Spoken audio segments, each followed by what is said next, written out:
It is March the 22nd, 9:02 p.m. here on the west coast of the United States of America.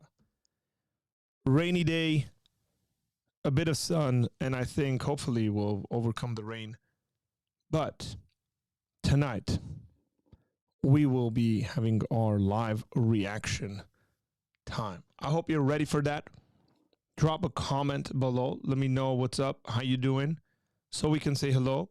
Maybe tell us where you are joining us from.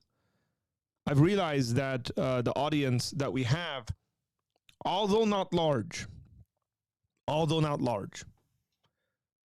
is from all over the place. We got local people, we got global people, we got folks from all across the United States. How do I know that? Well, recently I've been meeting people more face-to-face who have been telling me, hey, watch the channel, more local folks. But also we started our weekly Bible studies on Monday morning, and we got to meet some of our Patreon supporters face-to-face, which is always great. Then I realized that we got folks supporting this channel, supporting what we are doing all across the United States of America, which is really, really cool. And if you would like to become a patron, go ahead, go to patreon.com/Apologia Center and partner with us. And if you do that, for any tier, you will get access to our live weekly Bible studies, which are also recorded and put on Patreon, and so you can access the replays always. But it's always really cool to see that our audience base is growing. People who are watching this channel are growing in regards to numbers, but we're also, it's wide. It's wider than I ever would have thought. Right. My initial understanding and scope would have been something like the United States of America, but then I'm realizing, hey, it's all over America, but it's also Europe. We got folks in Australia. We got folks in England. I said Europe, that counts. We got folks in Eastern Europe. We've had folks call in from Russia. We definitely have folks from Armenia. I'm not sure whether we've had anyone from South America. If we do, they haven't commented. And maybe one time we've had someone from Africa. I'm not sure. I want to say we have, but I'm doubting myself there. So again, we got 7 people in here. Go ahead and hit that like button because it always helps with the algorithm. You become more noticeable. We will be responding or reacting to the interview that Piers Morgan had. Piers Morgan interviews have been very entertaining and fun with Richard Dawkins, the very famous atheist. And they will be talking about religion. I haven't seen it. I've seen a clip from it, and I was going to make a little short talking about how much I agreed with Richard Dawkins on sex and gender. It's interesting how leftists have brought people who just generally disagree together. And so we'll be looking at that, just giving it some time as people jump in here. And let's say hello. PT's in the house. What's up, PT? Always good having all the awesome moderators on this channel. Always grateful and thankful for you guys. Silly Hawk, what's up? How you doing? Washington State. I read today that this year so far, Los Angeles has gotten more rain than Seattle.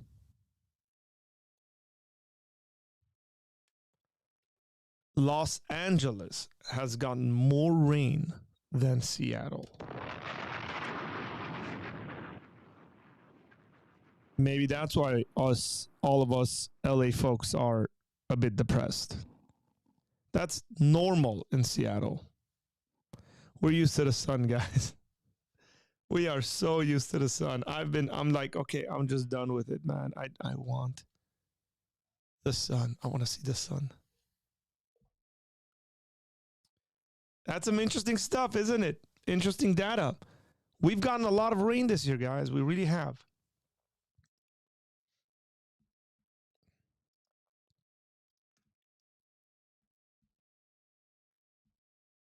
Okay, we got 10 people in here. Future's in the house.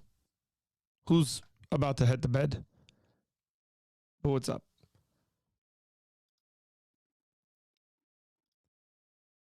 Tom, I want to give a shout out, by the way. I want to give a shout out to our friend Tom, who is also not only a friend of the channel, but is actually a friend that I get to serve in ministry with. I get to live alongside with, and we've become friends over the last couple of years really closely. He is the guy who suggested that we react to this video. And my very good friend Hutch22 here is correcting my spelling, it seems like. Did I misspell that? Oh, an autocorrect is a funny thing. But I have been known to not be the greatest of spellers.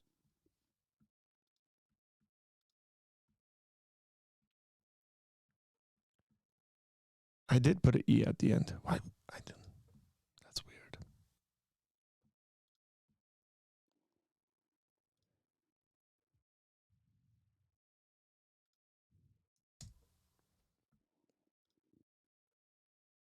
There we go. Fixed.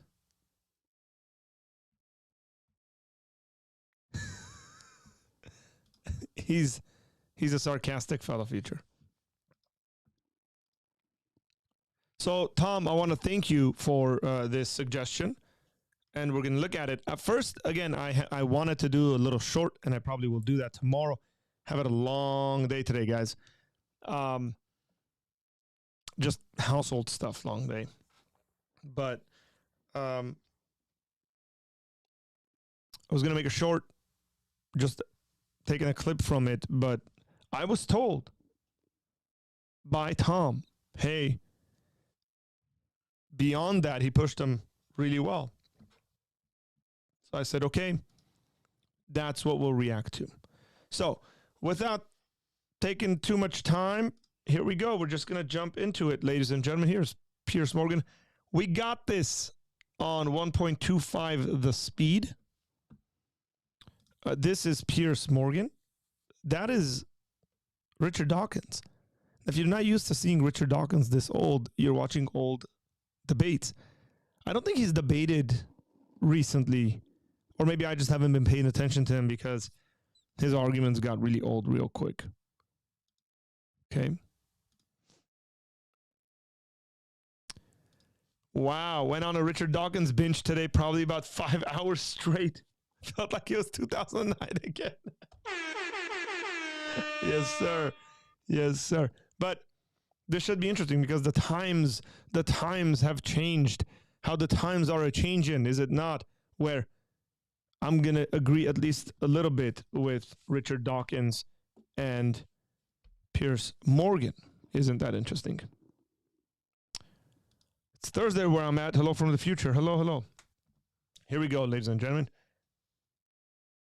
Let's jump into it. Tonight on Piers Morgan Uncensored, he's one of the most fearless and fascinating thinkers on the planet. Provocative polemicist, best-selling author, world-leading scientist. Richard Dawkins, one-on-one.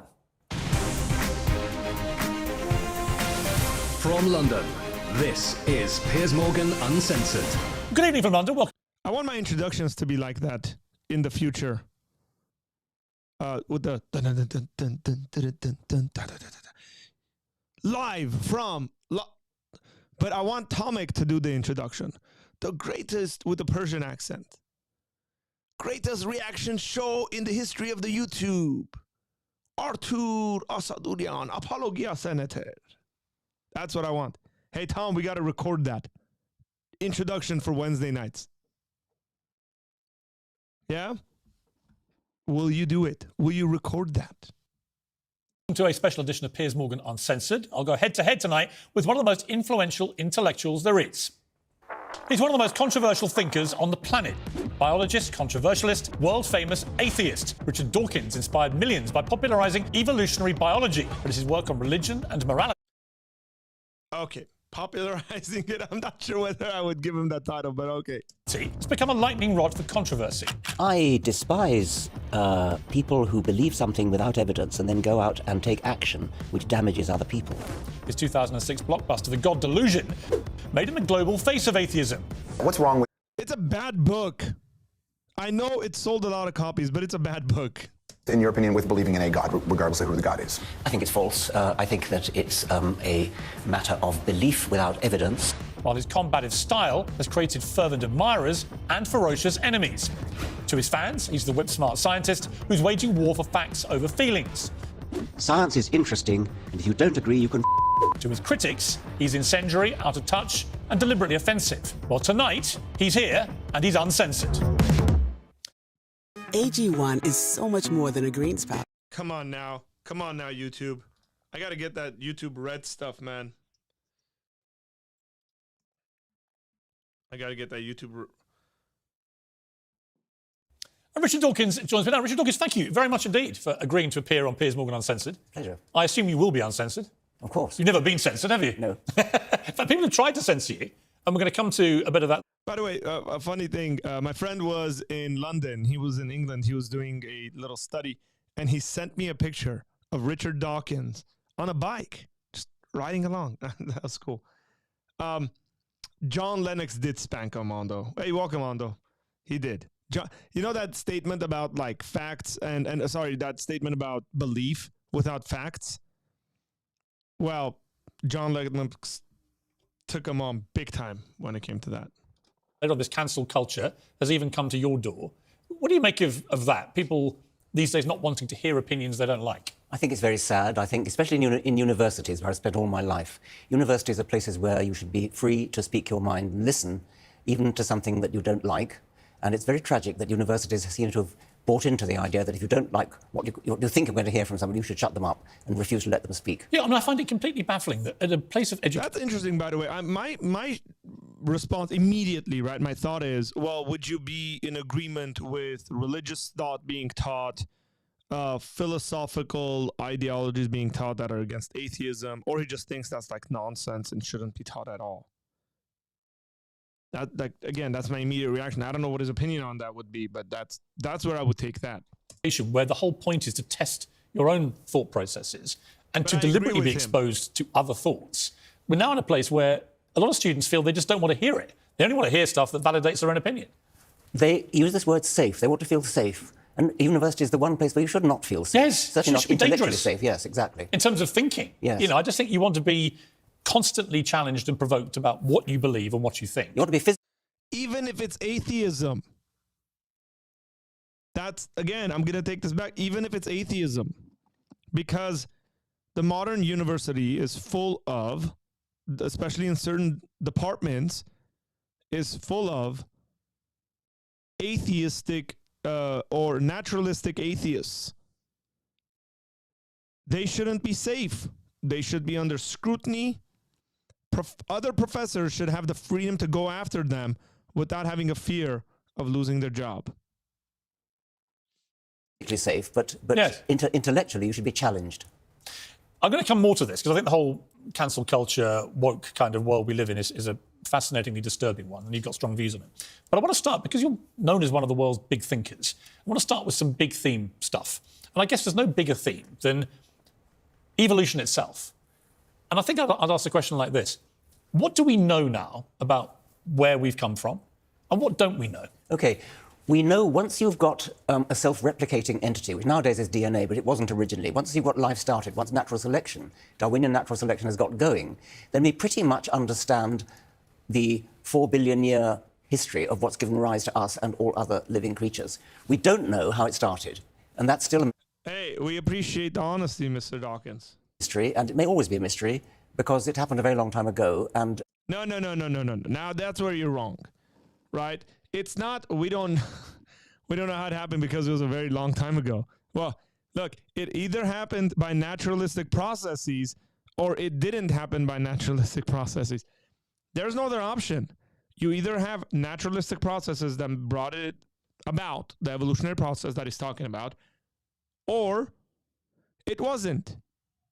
And I'm granting evolution here, by the way.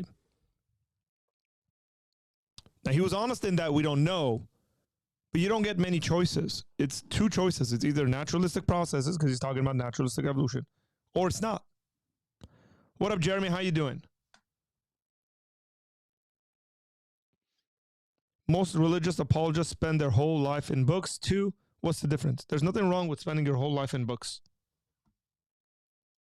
We may never know exactly what did happen. We know the kind of thing it had to be. What kind of thing do you think it was? It was the origin of a self-replicating molecule, a molecule that makes copies of itself. DNA is such a molecule, but the original one was almost certainly not DNA, because DNA is it's been called a high-tech replicator. There had to be a precursor to DNA. Something, the laws of chemistry... Okay, so this is very interesting, by the way. Notice when he says high-tech, he means like a lot of information in. It functions with lots and lots of info. Why is he saying it couldn't have been that? It had to be something a lot less tech. Take the high out, right? Because if at the beginning it's high tech, it begs the question of how you can get that kind of information in the beginning by random processes. So that's why he's got to dumb it down. Because if he keeps it at the smart level, then it's going to beg the question of an intelligence would have had to create that intelligent thing. It gave rise to a molecule which had this unusual property of making copies of itself. Man, it's so annoying.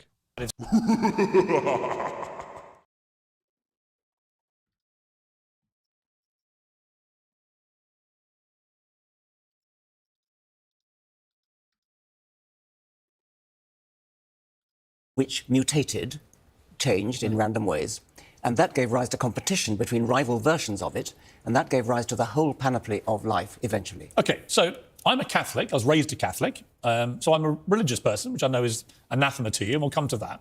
But my arguments with atheists, historically, have always come down to one thing, and maybe you've got an answer which will persuade me of the folly of my ways, which is this. What was there at the start? We don't know.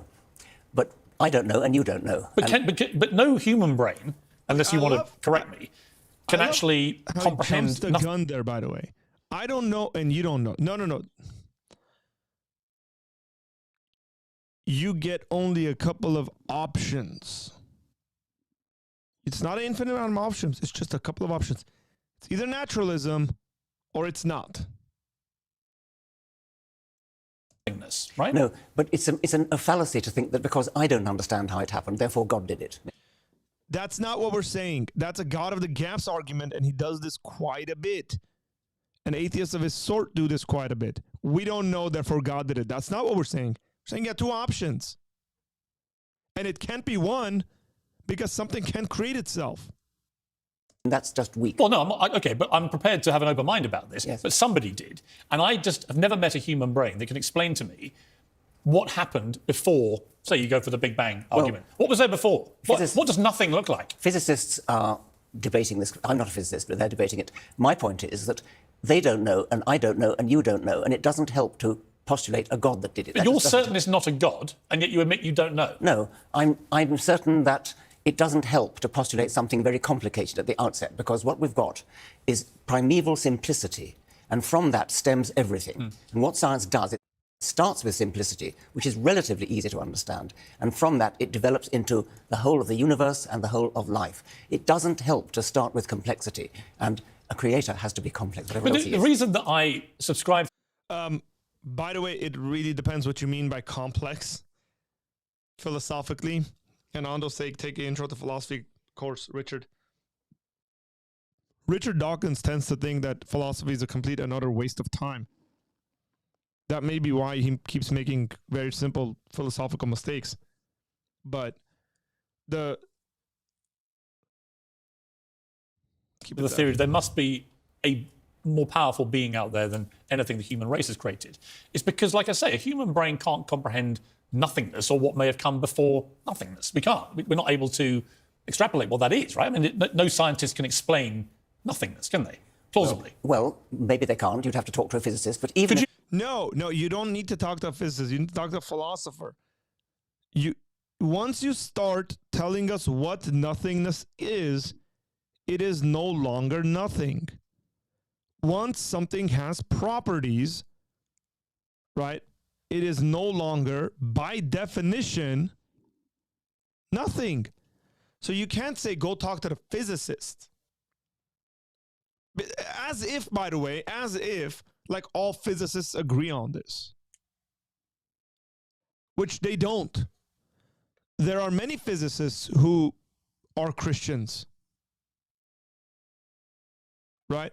There are many many physicists who are religious. There are many physicists who are not atheists. So to say, go ask the physicists as if like there's this just agreement, like, hey, you're a physicist, you must believe in this. It's just not true. You guys, nothing means no thing. If I say, let me tell you what nothing is. Let's just say I said, let me tell you what nothing is. Nothing is spherical. Right? Or nothing weighs 8 pounds. By definition, it is no longer nothing. You've given it properties, therefore it's something. This is very, very simple stuff. Explain it. no, I'm not a physicist. But No, you're a very smart guy, and you're a very vehement atheist. No, I'm not that vehement. Well, you're pretty vehement. I mean, you just think... You lie. You've gotten older, man. You've gotten older and soft. What do you mean I'm not vehement? Come on. Belief in all gods is ludicrous, right? I think that it doesn't help to introduce complexity at the outset. That's my point. No, I get that, but No, well, I don't think you do get it. Well, of course it does. It actually explains quite a bit of stuff when you start with God. It just does. no, I do, but you're asking me to consider that my own belief in a deity that may be above human thinking and understanding and brain power, that was there universally, that my theory is scientifically flawed. Whereas I would throw back at you, okay, but I need to be given an alternative. I need some scientist somewhere to explain to me, right, 4 billion years, all right. By the way, I don't agree with this, and I just mentioned it. I don't agree with what even Piers Morgan is agreeing with here, that I need some scientist to explain the alternative. All scientists, right? All scientists are not atheists. This issue is not between religion and science. Many scientists, as a matter of fact, fathers, innovators of modern science, have been Christians, have been religious people. So it's not that you need a scientist to explain this stuff to you. You need someone who's an atheist who also happens to be a scientist, or a scientist who happens to be an atheist, as opposed to a scientist who happens to be a Christian. This is not an issue between science and religion. But then what was there before that? Well, scientists can't answer that, and what they say is things like it's like going north of the North Pole. I'm sure. I gather you recently introduced Stephen Hawking. He probably said that to you.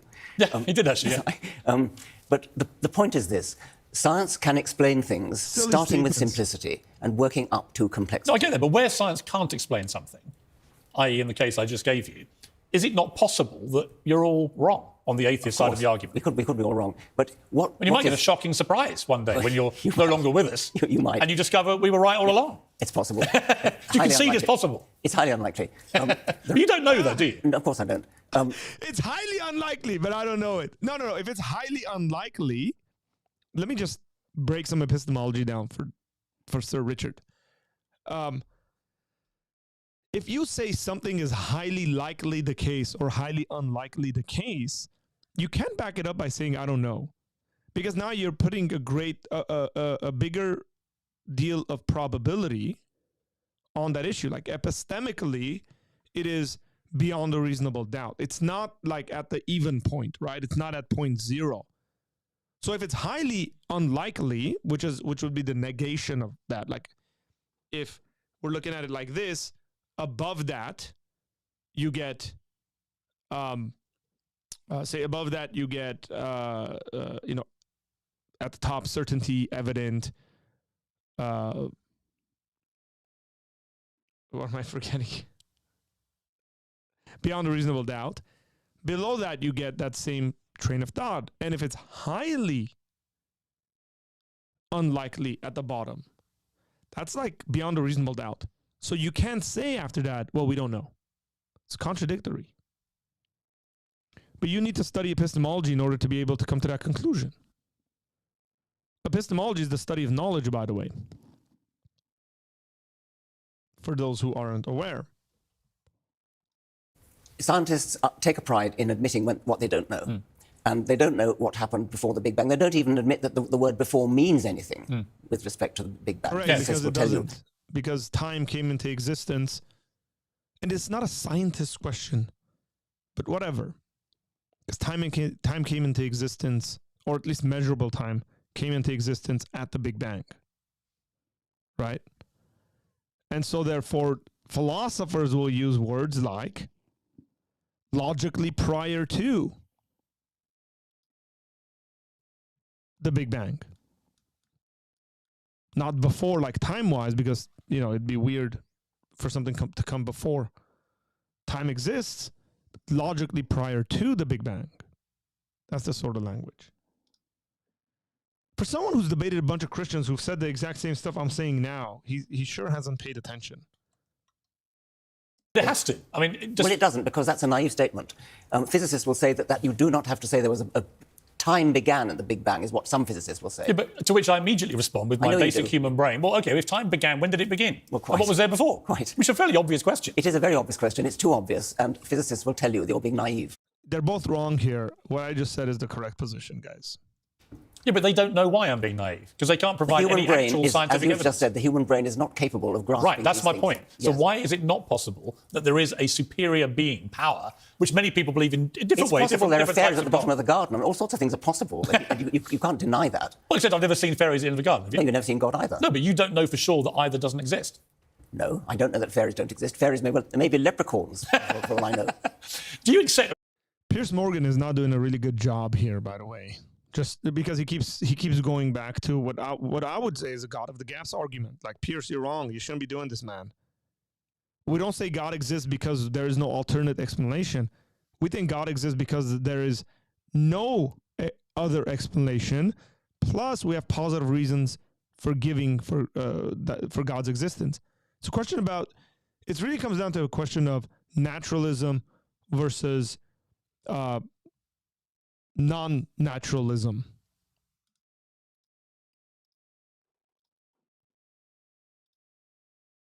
Have you got milder about this as you've got older? Yes. Have you got more accepting that you may be wrong? That's good. Less certain? Well, That's good. yes, of course, a scientist may always be wrong, and that's definitely a thing that a scientist has to say. But I'm not vehement. You're provoking me to be vehement because you're taking that tone with me. Well, you've been provoked before. Yes. And you've been quite vehement in response. I'm actually not trying to provoke you. I'm genuinely curious. Yes. Because I don't have all the answers, but I'm always sceptical of people who think they do. I don't think you do. Absolutely not. But your admission that you don't have all the answers, to me, is quite interesting, because it lends the possibility you might be wrong. Well, it's not interesting. I mean, no scientist has all the answers. But the one thing you shouldn't say is that because I don't... Buck, this is not true, by the way. For example, you can prove that there aren't any. For example, there aren't any black Armenian senators in the United States. In the United States Senate, let's just say. Of course you can prove negatives. That's a very silly argument that internet atheists like to throw around. You can prove things like there aren't any I guess that's I'll just be satisfied with that. I don't want to give any more examples of other than that. There's a really good there's a very good video on this where William Lane Craig actually responds to this by saying that's just not true, man. Here's a bunch of stuff where you can say, right, like there aren't any 98-year-old congressmen currently serving, or anything of that sort. No, therefore God did it. That's a What do you think cardinal error. happens when you That's die? not what we're saying. I receive.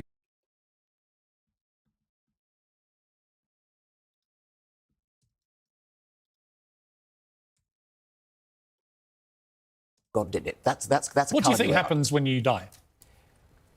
As Bertrand Russell said, I believe that when I die, I shall rot, and nothing of my ego shall remain. That's it.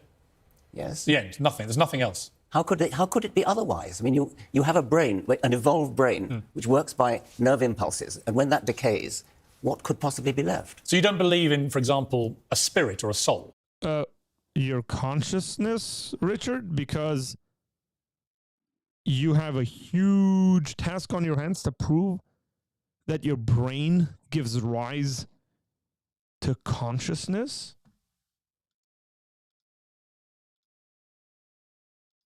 That is a huge issue for you as an atheist. You're just your brain? Come on. You're telling me physicists disagree on what was before that, and you're telling me that philosophers of mind aren't having a conversation about consciousness? Seriously. You're not up to date on the literature, it seems to me. None of that that's all conditional entirely on a link to an actual cerebral. Yes, if by spirit or soul you mean something that outlasts the brain, then I do not believe in it, no. Really? Well, how could I? Well, people who've gone through weird sort of out-of-body, near-death experiences where they've been pronounced dead for a few minutes, they always talk about, almost all of them talk about this weird... There's a tunnel of light at the end. Yeah, so, I mean, it could be, couldn't it? Yes, well, read Susan Blackmore on that. Would you like to be pleasantly surprised, or would you be appalled if you were wrong? Well, I would be pleasantly surprised for a while. I don't think I'd like to live for all eternity, would you? I don't know, it depends what it's like. Well... Fraternity was watching, cricket at Lord's all day and watching Arsenal win every weekend. Yes, Yeah, give me that. right. Really? Well, Hey, boo to you, Piers Morgan. Watching Arsenal win. Man, watching Arsenal win every day. Come on, man. Every weekend. Shame. He's getting greedy, huh? Arsenal's in first place and this guy's getting greedy. There's no evidence of consciousness without a brain. Of course there is. God. Sorry, David. Thanks for playing. If there's evidence for God, then there's evidence of consciousness without a brain. And there is evidence for God. Therefore, there's evidence for consciousness without a brain. if eternity is blissful and a wonderful experience, as some people believe... I think there is something actually rather frightening about eternity. And I'd be quite glad to be spending it under a general anaesthetic. Do you fear, given the finality of what you think death to be, do you fear it as you get older? I fear the process of dying, but when you're dead, you don't know anything. It's just like before you were born. I think it was Mark Twain said, I was dead for billions of years before I was born and never suffered the smallest inconvenience. But when you have loved ones who've died, for example... That's tragic. Yeah, but how do, as somebody who believes literally in the finality, the rotting of a body and that's it, By the way, it must be worse than for somebody... Why is it tragic that you've had loved ones die? It's all meaningless anyways. You're all stardust.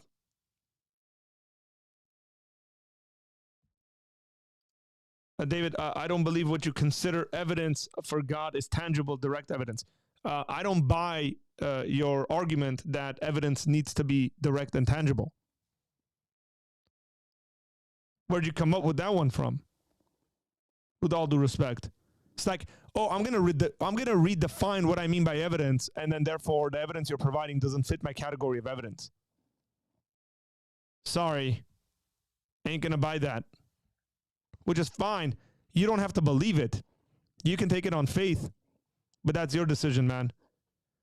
For thousands of years, folks have dealt with the evidence that I'm providing and have considered it evidence without you having to redefine whether it's tangible or direct evidence, which, again, is way too narrow of anything considering... It's way too narrow when you consider the actual evidence. Arguments are evidences. The same thing, I would say the same thing, by the way, why you believe in the scientific method. Is there evidence that you should use the scientific method itself? What are the things that you need to assume in order for you to use the scientific method and do proper scientific studies. There's plenty of stuff that you don't have much evidence for other than assuming.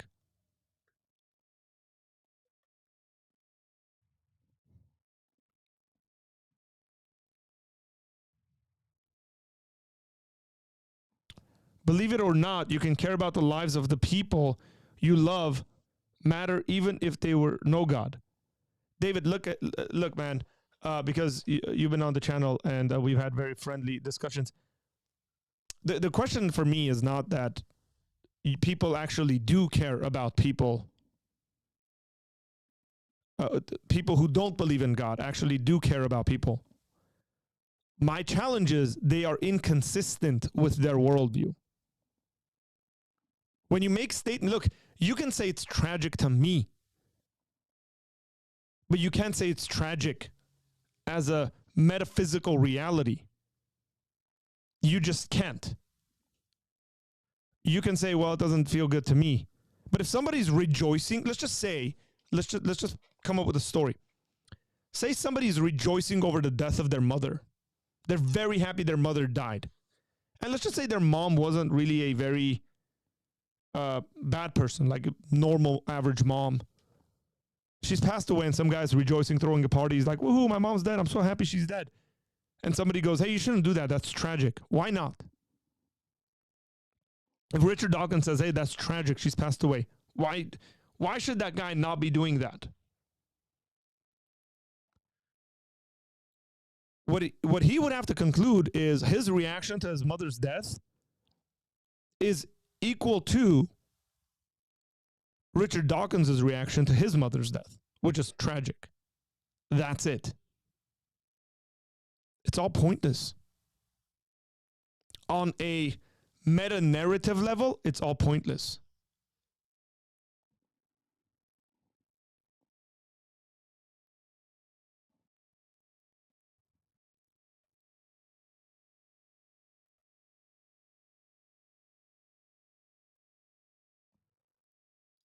I think I've responded to this, so I'm not going to respond to it. Why would it be tragic to me? There's many reasons I would give as a theological point of reference why I think death is tragic. The biggest one would be that God's intent for humanity in the beginning was not death.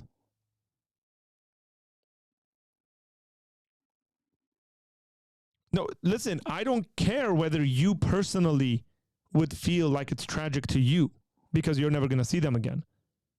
That's your personal experience. It's purely subjective. You can have that feeling as much as you want. I wouldn't disagree with that.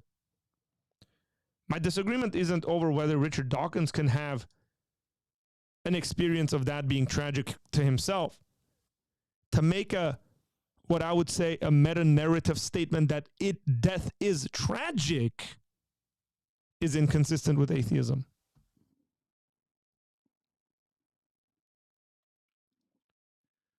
I'd argue your worldview asserts this life to be mostly pointless, that existence is all I got, homie. Yeah, and you'll be defeated in that argument, with all due respect. You can argue your point. To argue that my worldview asserts that life is mostly pointless, you don't understand my worldview. Very clearly put.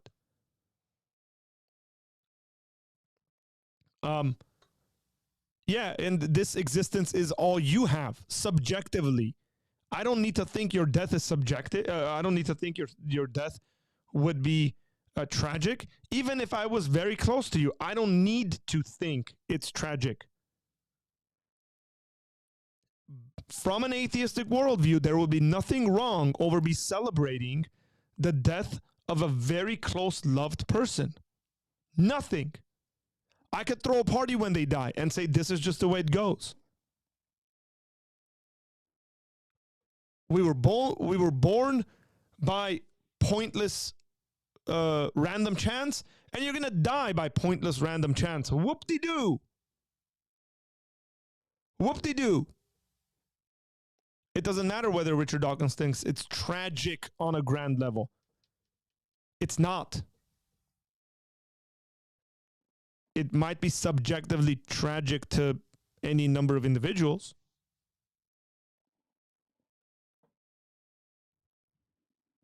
"80 years is nothing compared to a mere eternity." But that's not the only way we value existence. There's many more things that you would put into that 80 years. Maybe there's even things that you would do in those 80 years that you won't do for eternity, therefore giving that 80 years an umphness and a value. Thanks for playing. Like me, where I genuinely believe there's something better to come. It's worse, so what? Not so what, just curious. And it must be for you awful each time, far worse than it is for people who have a belief. Yes. Let's see. Hang on. It is. In the finality, the who've died, for example. That's tragic. Yeah, but how do, as somebody who believes literally in the finality, the rotting of a body and that's it, it must be worse than for somebody like me, where I genuinely believe there's something better to come. It's worse, so what? Exactly my point. Thank you, Richard Dawkins. Thank you. It's worse. So what? At the end of the day, it doesn't matter. That's exactly what he just said. It's tragic in a subjective experience, and it's worse than that. But so what? And then what? It's all we got. Deal with it. So what, just curious. And it must be for you awful each time, far worse than it is for people who have a belief. Yes, it is. A lot of people take great comfort from their belief in God, that there is a different life out there. Yes, they do. You don't have that sucker at all. No. So is it incredibly painful? More for you, perhaps, than somebody No, I don't think so. who is a believer? Let me put it to you this way. If you really did believe it, wouldn't you say to the person on the deathbed, looking forward to seeing you in purgatory? A lot of people say, looking forward to seeing you in another life, yeah. Yes. A lot of people say that. You don't really believe it, though. Actually, I do. Yeah, I do, actually. Because I find it, when I think about Sorry, he might have a wrong understanding of purgatory, by the way. in big picture, which is your great thing, I think, how likely Even if you believe, I don't believe in purgatory, but if you believe in purgatory, Catholics believe the only people that go to purgatory are actual believers. Unbelievers do not go to purgatory. So if the person who's dying is an unbeliever, you don't go see in purgatory. is it that we just got put on this planet, Earth, as human beings, as a one-off kind of entity that existed here, and then you die and that's it. I'm going to comment on some of these things that David's saying. You could celebrate their life, but you can also miss someone who dies. You could. I'm not disagreeing with that. Just as you might miss a loved one across the country. That emotional loss can carry the weight of tragedy. But it doesn't have to. So you can't say it is a tragedy about death. You can say it's a tragedy to David. It's a tragedy to Arthur. So you make it a subjective experience to the person having the experience. But what you cannot do is make a meta-narrative, a metaphysical statement, a propositional fact about reality that death is a tragedy. And especially when you see someone who is ridiculously happy, not celebrating the person's life, but celebrating the fact that the person in front of them is dead, you cannot say what they're doing is wrong. You would have to say, subjectively, I don't like their expression of this, but it's not really wrong. As a matter of fact, what you would have to say, David, is what they're doing is equal to what I'm doing. It's just different. That's it.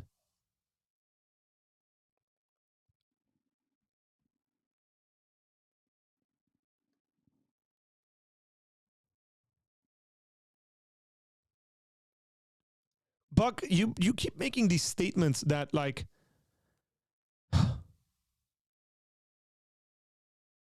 frankly, you don't know what you're talking about. What do you mean, who has the correct understanding of purgatory? The Catholic Church has a doctrinal position that they've explained over the centuries of what purgatory is. They're canon. I mean, you grew up Catholic or whatever. You should know this. It's canon law. There's a definition of a purgatory. You can't say nobody knows the proper definition of purgatory. Now, you might want to say, we don't know if purgatory actually exists or not. That's different. But to know what the definition of a purgatory is, of course people know what the definition of purgatory is. Don't say stuff like this.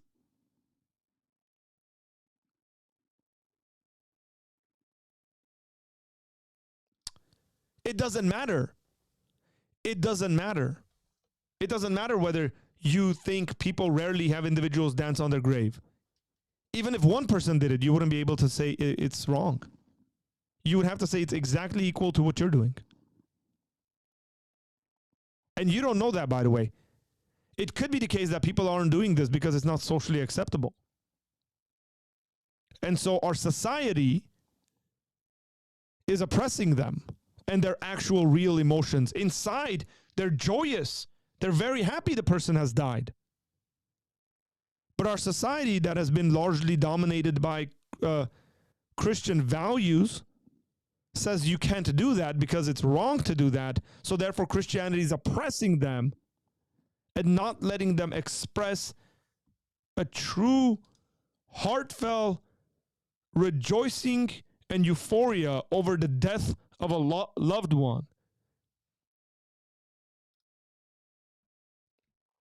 You wouldn't be able to say what they're doing is wrong. That's my point. And it only lasted 4 billion years, and before that was absolutely nothing at all. How likely is that to have been the case? I don't think that's likely. My human brain, which is limited, does not think that is likely. I think it's very likely. I think Really? It's exactly what happened, yes. We are a tiny, tiny dot in the universe, right? Exactly. We are tiny. So you don't know what else is out there, really, other than what scientists have already established? No, I think it's highly likely that there are other beings out there which are much cleverer than we are. Superhuman, not supernatural, but superhuman. And I would love to meet them. Aliens. I probably couldn't understand what they said. We're going to take a short break. I want to come back and I want to talk to you about where we are in the world right now, which I think we can reach points of agreement here about the cancel culture, wokery, and what it's doing to us as human beings. About Richard Dawkins after the break. So I've disagreed with Richard Dawkins plenty, obviously, in this first segment, but I'm excited for the second segment because I think I'm going to agree with him quite a bit. Ooh, Daily Wire. What's up? What is a woman?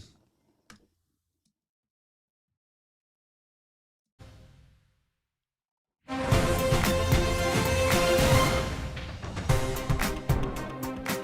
I'm back with Richard Dawkins. So Richard, recently, members of the Ecology and Evolutionary Biology Language Project, funded by scientists in the US and Canada, produced a list of 24 harmful terms. These included male, female, man, woman, mother, and father. No, they didn't. They recommended using phrases like sperm producing, egg producing, XY, XX individual.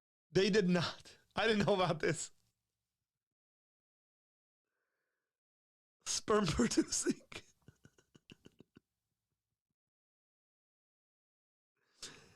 Hey, that's a man. No, that's a sperm producer.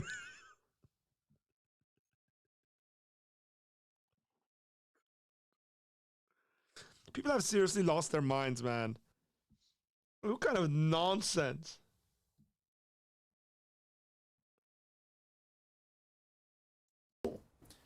And they should be used to avoid reinforcing societally imposed ideas of a sex binary. To which your response was, the only possible response is contemptuous ridicule. Yes. Yeah, Which I cheered, I have to say, because it was complete madness. How have we come to this? English is my native language, is your native language, and I propose to use it in the way that I have always used it, and I'm not going to be censored by...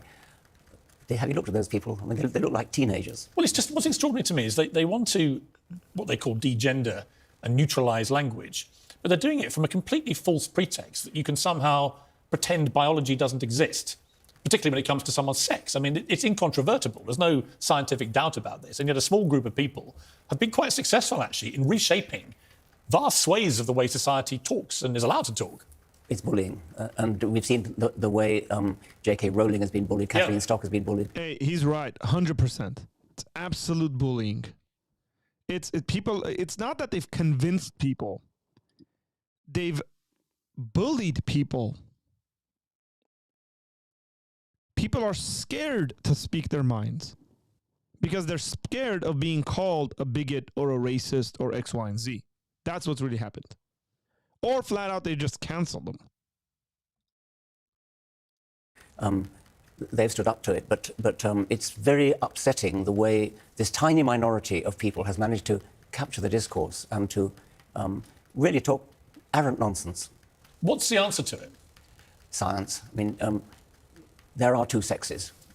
You can talk about gender if you wish, and that's a subjective. I'm not. But when people say there are 100 genders, for example. Yeah, I'm not interested in that.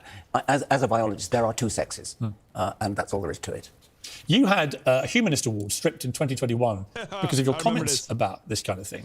You had a tweet in April of that year. In 2015, you tweeted, Rachel Dolezal, a white chapter president in America of the NAACP, was vilified for identifying as black. She was white. Some men choose to identify as women, some women choose to identify as men. You'll be vilified if you deny that they literally are what they identify as. Correct. Discuss. And all hell broke loose and you had your award stripped because you were effectively doing what J.K. Rowling and others have said. Guys, the dude, look, Richard Dawkins didn't even make a statement. Right? He literally wrote, here's something that's happened.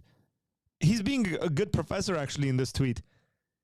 He's giving an example, a historical example, and then talking about current affairs, and then saying, hey, Twitter, have a discussion over this. And they stripped him of his Humanist Award. Had your award stripped because you were effectively doing what J.K. Rowling and others have said. You were just espousing a biological fact. I wasn't even doing that. I was asking people to discuss. Discuss. That's what I've done all my life in universities. Why have we lost that ability? Look at that, guys. I haven't seen this video.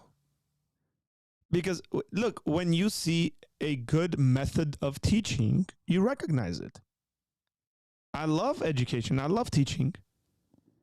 And you look at it and you go, he's just being a good professor. Current affairs, historical fact, connect them, discuss. Which would mean people use reasoning skills to come to conclusions, and they shut them down. To actually have an open and frank debate. There are people for whom the word discuss doesn't mean discuss. It means you've taken a position, which I hadn't. But anyway, I thought it was a reasonable thing to discuss. This was, on the one hand, I actually wrote a couple of follow-up articles to this.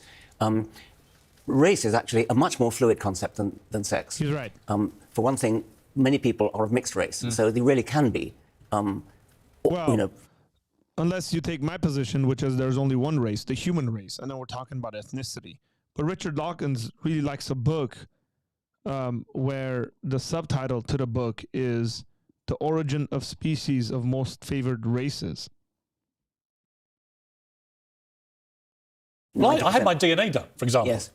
properly tested. It came back, I have 0 English DNA. 0. I actually have 6% Middle Eastern.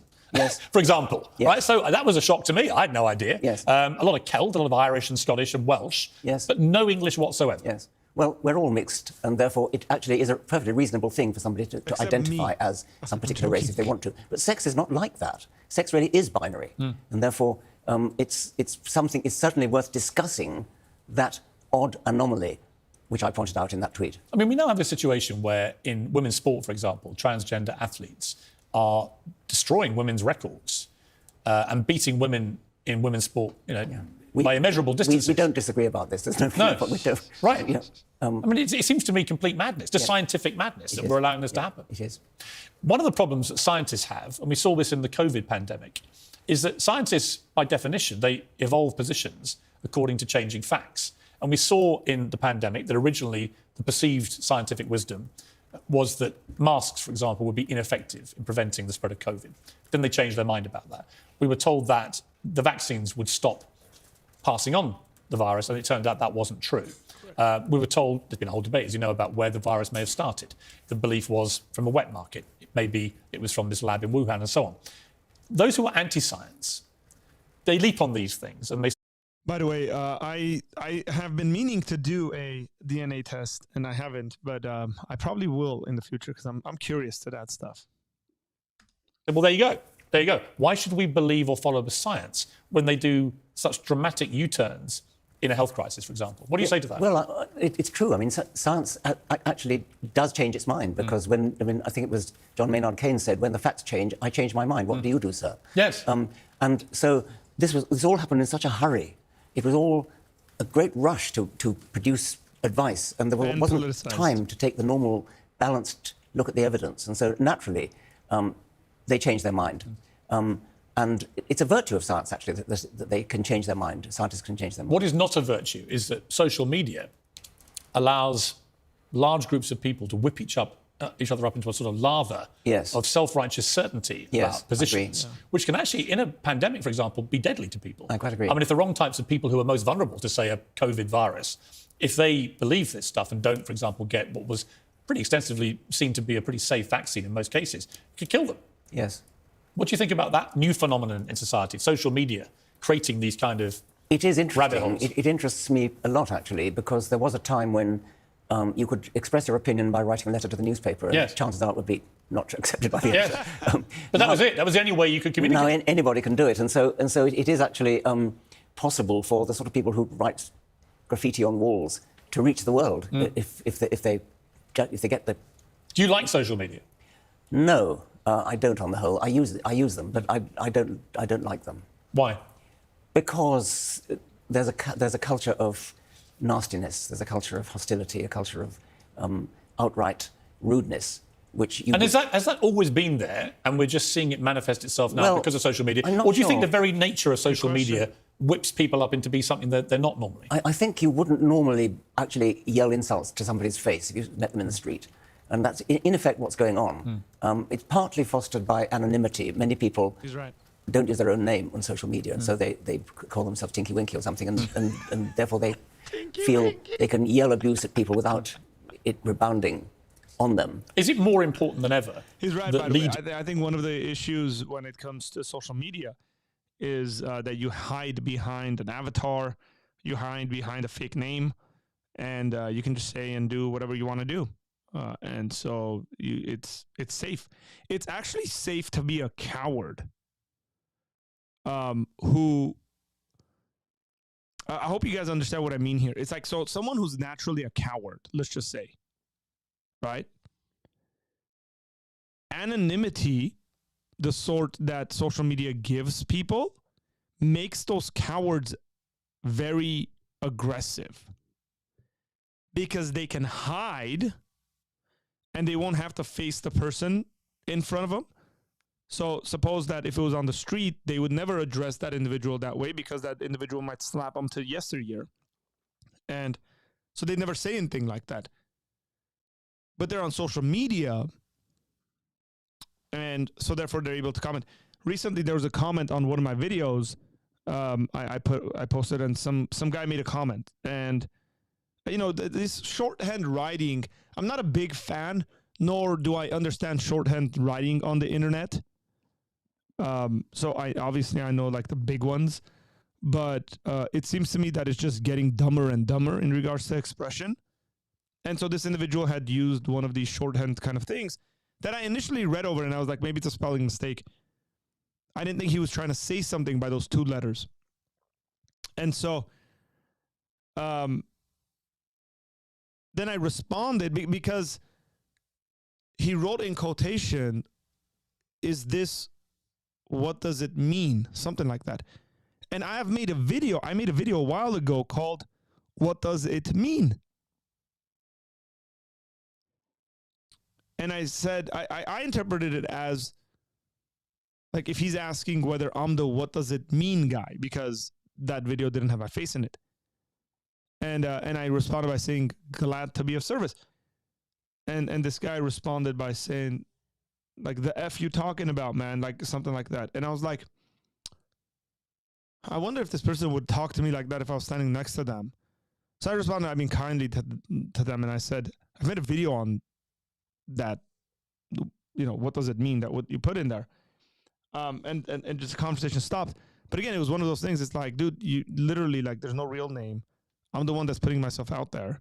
I mean, obviously, then you're going to get criticism and all that, which I'm fine with. But I think anonymity gives cowards a platform to be aggressive. It's not an easy thing to do what I'm doing, guys. It really is not an easy thing to do what I'm doing, because you put something out there, and let's just say you're wrong about it. Then the response is going to be pretty harsh. Even if you're not wrong about it, even if it's something you're right about, like, go read comments, right? People say all sorts of crazy stuff. even in the religious kind of sphere. People calling each other heretics, for example, who aren't heretics. So yeah, I do think it gives, maybe we could say it gives weak folks,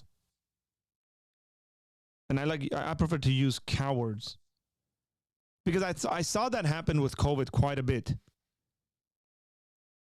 Right. Hey, take care, David. Thanks for joining, man. Appreciate it. Appreciate the dialogue, by the way. I saw it with COVID, like really fearful, kind of cowardly folks who are afraid of lots of things in life naturally already. Now there's COVID and they're even more scared of COVID, getting extremely aggressive with people who weren't. And I'm just talking about like natural kind of emotional stances on stuff, right? Like it's the person who never, let's just say bungee jumps, or who never skydives. It's the person who doesn't like roller coasters. It's the person who's afraid of all the germs. It's the person who's always afraid something bad's going to happen to him. Those folks who became really, really aggressive, became the moral police, started talking down on everyone and trying to force everyone to comply with these things. And if you didn't, then you're like a mass murderer. But completely doing it anonymously on the internet. So that's something to think about, seriously think about. Particularly political leaders of countries, that they pride themselves on veracity of their public statements. And is it really dangerous when you have social media and this kind of tribal nature of the following, that if you have people who literally don't tell the truth but have huge positions of influence, that can be, for a society, very fracturing and dangerous? Yes, I think so. And I think you're perfectly right to focus on tribalism. It's been actually demonstrated that many of us believe what our tribe, what's good for our tribe, whether Yes. it's the left-wing tribe or the right-wing tribe, rather than looking at the evidence. And I think we need to train ourselves to get out of the tribal mindset and to look at the evidence as it is. I mean, we've seen it with Brexit, we've seen it with Donald Trump, we've seen it with COVID, we've seen it just recently in the UK with Gary Lineker and this huge row about him, where his supporters, and I've been one of them, even though I didn't agree with what he said, his supporters have said this is about free speech. Those on the right, in the sort of conservative tribes, have all immediately said it's all about free speech, he should be fired for what he said, and yet you know that they would all be saying the opposite if it suited their tribe. And we saw that with, say, Jeremy Clarkson, where all the people baying for Lineker's blood defended Clarkson against demands for him to be fired. And similarly, all those defending Gary Lineker, who's on the left and is considered a woke darling, they all wanted Clarkson fired. So I looked at these two stories and I thought, well, actually, I want them both to have the right to say what they want to say and be judged accordingly. But they shouldn't lose their jobs for honestly held opinions, however crass and offensive they may be. I agree, yes. Yeah, Do you think that's right? Look I at do, that, guys. yes, I do. Me, the somewhat Catholic Piers Morgan, and the atheist Richard Dawkins agree. So let me tell you a story about an atheist, a somewhat Catholic, and a Protestant walk into a bar. Agreeing. I think that we too readily fall into the tribal mindset of right versus left, and I rather admire Christopher Hitchens, late Christopher Hitchens, That's right. who was of the left and of the right as well, and you couldn't place him. And I was editor of the Daily Mirror when we opposed the Iraq War, for example. Yes. And we opposed it very aggressively for several years. But I employed Christopher Hitchens in that period because he supported the Iraq War. And that was a surprising position for many people who supported Christopher Hitchens. About why is he doing this? And actually, he argued his case with great verve and intellectual rigour as you'd expect. I didn't agree with him, but he argued it well. I once said, if you're invited to debate against Christopher Hitchens, decline. Let's take another short break. Professor Stephen. Unless you're William Lane Craig, then you pulverize him. I was at the debate, physically present at the debate when Chris Hitchens and William Lane Craig debated on God's existence. Well, hang on.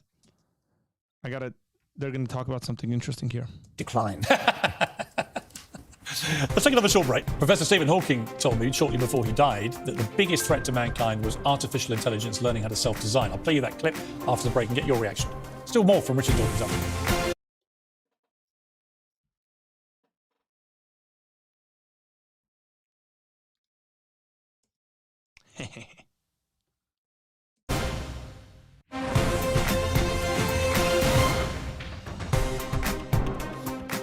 Richard Dawkins is still with me. That So, Richard, I movement. had the great honour of doing one of the last interviews with Professor Stephen Hawking before he died, up at his office in Cambridge. And I asked him what I think is a pretty important question. Let's take a look. Is artificial intelligence going to be the end of us? And if it's not, how do we best work with it? Ever since the start of the Industrial Revolution, there have been fears of mass unemployment. As machines replaced humans, there is a greater danger from artificial intelligence. If we allow it to become self-designing, for then it can improve itself rapidly, and we may lose control. What do you think of that? Well, I think that mass unemployment is one of the problems, but I think that, in a way, they might do a better job than we do. I mean, I could imagine, yes, I could imagine in 1,000 years' time, perhaps there'd be nothing but robots who would look back on a kind of dawn age when there were... But that means no humans. Yes. Why would you look forward to that? Well, I suppose you don't care because you won't be here. And I you think wouldn't that's necessarily look forward to it. I think he was going to take it the route like, you don't care, you're just going to die and stop existing. I think it's an interesting possibility that the future of humanity might lie in its artificial creations. Really? I'm not saying I welcome It's the stuff of that. a horror film, isn't it? Yes. I think it's interesting. Welcome to the Matrix. Yeah, but isn't it? I don't really look forward to it. I mean, Isn't it terrifying that could happen? Yes, it is rather. Yes. You think it's a possibility? I think we've got a long way to go. I mean, he talked about It's a possibility. self-reproducing robots, and that's a key. I think it was either von Neumann or Morgenstern, I forget which, who postulated this idea. I think it was von Neumann of a self-reproducing machine that could actually evolve.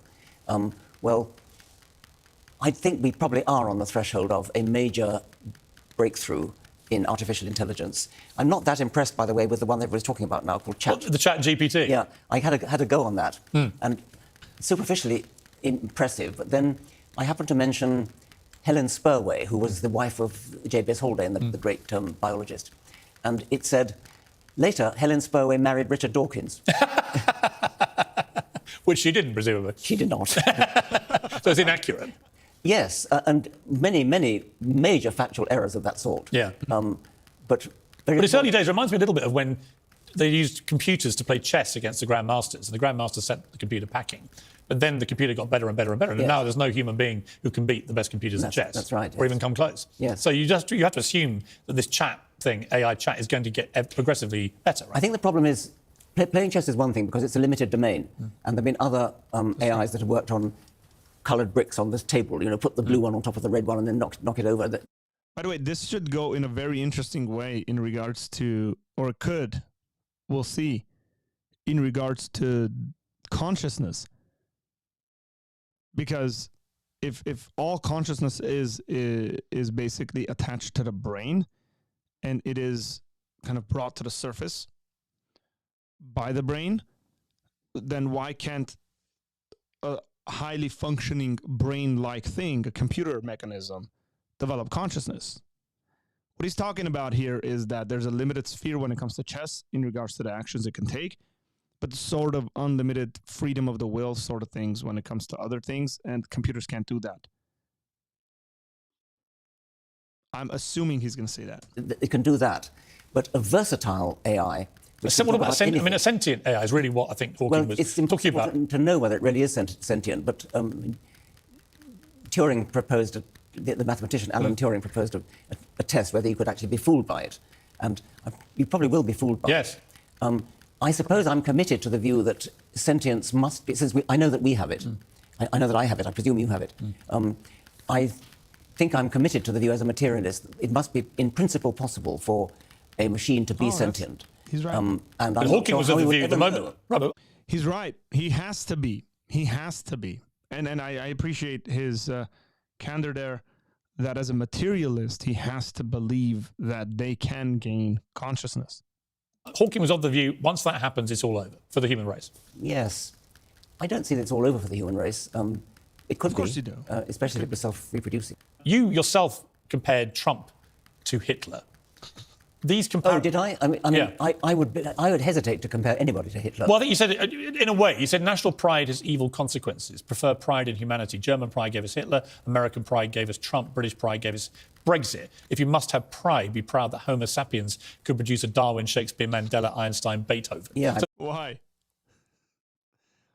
Why do I mean? You shouldn't be proud of anything if you're actually a naturalistic atheist. It's such a meaningless thing to be proud that Homo sapiens produced. I'll tell you why. I'll tell you exactly why, guys. By the way, tell me if you guys agree with this. I want you guys to actually interact with. So just be ready. I'm going to say a couple of things. I want you guys to write in the comments, agree or disagree. It makes sense to be proud in something if the thing being done has an intention in the beginning and then you accomplish that intention at the end and then you go, I'm proud. I intended on doing it and therefore I did it, so therefore I'm proud. You can't be proud over things like, I'm born Armenian, your ethnicity. You never intended on being born Armenian. So you can't be proud. Now you can be proud of various other things about maintaining Armenianness, whatever that means.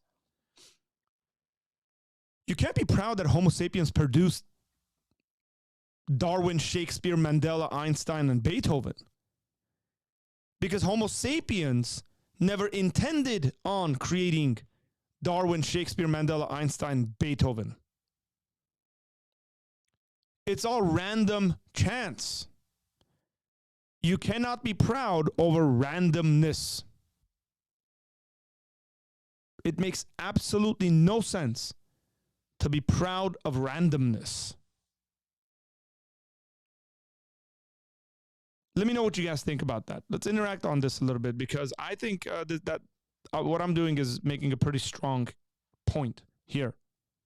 Now he did say, if you're going to be, right, prefer pride in humanity. Why, if it's all random? Now, again, if that means maintaining certain things, like human beings have done certain things, that's fine.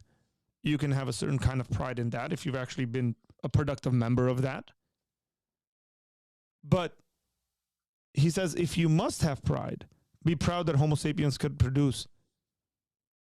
No, why would you be? It's all random chance. No initial Homo sapiens sat there and said, let's produce Darwin, Shakespeare, Mandela, Einstein, Beethoven. As a matter of fact, they're such anomalies. They're the weirdos in the entire thing. For a vast majority of this Homo sapien evolutionary kind of thing, we've all been very stupid compared to, let's just say, Darwin, Shakespeare, Mandela, Einstein, and Beethoven. They're the weird anomalies. Why do we need to be proud of those guys? Right? So Dawn, what's up? She agrees. I'm going to give it a couple of seconds for your comments to come in, and then we'll move on to this. But I just, genuinely, it makes no sense to me for people to sit there and say, I'm proud of this thing that you had no say in. You didn't in any way influence. And somehow you think you have pride in that. And I get, maybe I'm being a bit too literalistic in regards to this. Okay? I agree with you, but intent may be the wrong word. Okay, you can be proud your kid is kind. Is that intent? Yeah, yes, because if you worked hard at educating your children to be kind, and your child actually is kind, that's something to be proud of because you actually worked hard at that, right? If I work very hard in educating my children to be kind human beings and not be complete jerks, in the same way, I would be ashamed, by the way, if they were the opposite of that. I would be ashamed for them and for myself because I might even think, well, I didn't do a good enough job. And so therefore I might feel shame. But you can have pride in that because your kid didn't randomly just become a kind person. Obviously, I would say it's very factually and obviously the case that parents have a great deal of influence on how children turn out. So yeah, there's intent there.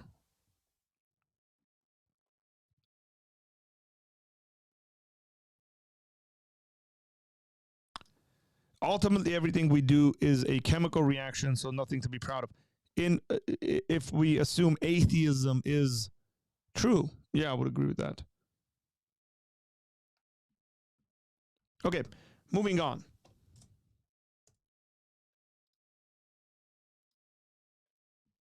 The implication was that pride leads into dark places. But that's different from that. I agree with that. I stand by that, but I don't stand by comparing Trump to Hitler. I mean, they're both liars. But is it always a mistake to evoke Hitler and the Nazis? And that's literally, you're talking about people who've killed millions of people. Pretty nearly, yes. I mean, Hitler was such an outlier that I would hesitate to compare anybody to him in a full sense. I mean, you can compare him in one sense, like Trump and Hitler are both mega liars. That's true enough. But I wouldn't go much further. What are the other dangers, do you think, facing mankind?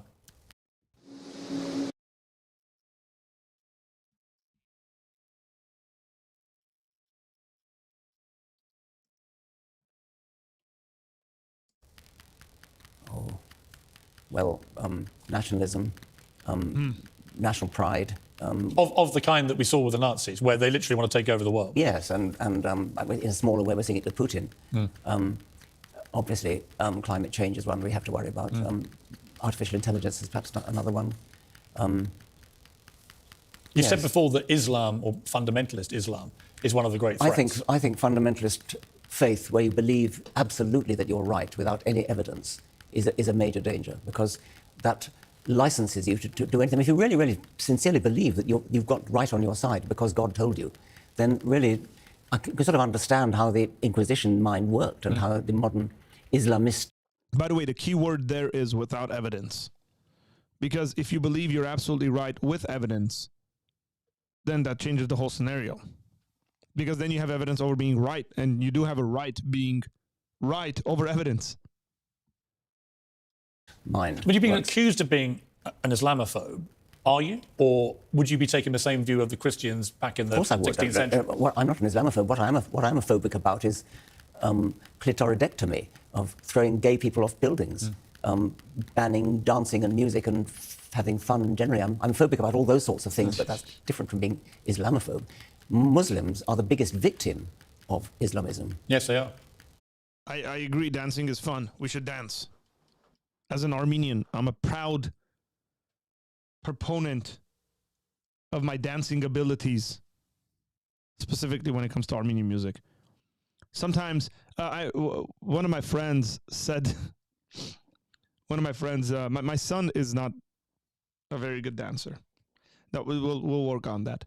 But one of my friends told him, "You should be ashamed. Your dad will be ashamed."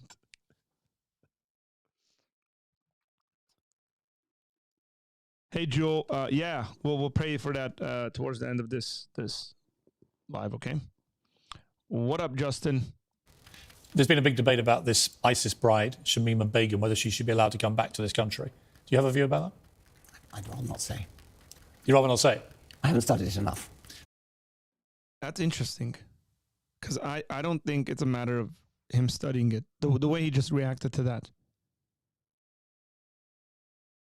Well, she was married to an ISIS fighter. Yeah, I know. She was but she was 15 when she went out there. The debate really is, was she groomed to be part of this terror group in Syria? And as such, should we show mercy and allow her back to this country? Yes, I'm not going to say about that. Are you worried about, did you get threats because of the positions you've taken on some of these things? Wow. When you saw what happened to Salman Rushdie, didn't send a shudder through you? Are you saying, no, you don't want to talk about it? Or? Yes. Right. I mean, that's interesting in itself. Because there are areas which you would prefer not to discuss. Yes. I think that's genuine fear, by the way. See, this is why maybe it's body language. I don't know. I just picked up on it. The way he came at that. I'm going to replay this because I think his eyes get teary. And I might be just reading into the situation. I think he's genuinely afraid to comment on the situation. And these guys are friends with Salman Rushdie, by the way. I know Chris Hitchens. Pretty sure Chris Hitchens was. I'm going to rewind this because that was interesting to me, guys. The way he's responding quickly, like, no, let's end this conversation. He's saying, let's end this conversation. Let's stop it. And I think he's genuinely scared. Do you have a view about that? ISIS bride. Of Islamism. Yes, they are. Notice this. There's been a big debate about this ISIS bride, Shamima Begum, whether she should be allowed to come back to this country. Do you have a view about that? I'd rather not say. You'd rather not say? That's interesting. His voice he kind of gets choked up. I think his eyes get teary for some reason. It's weird. I haven't studied it enough.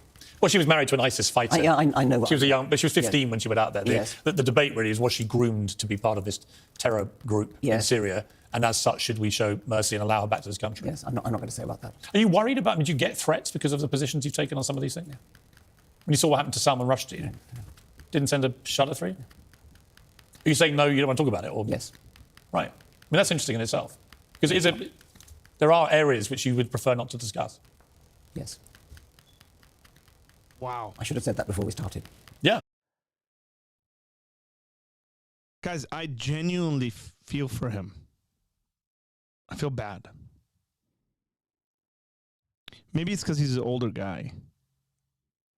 But I can disagree and vehemently disagree and argue.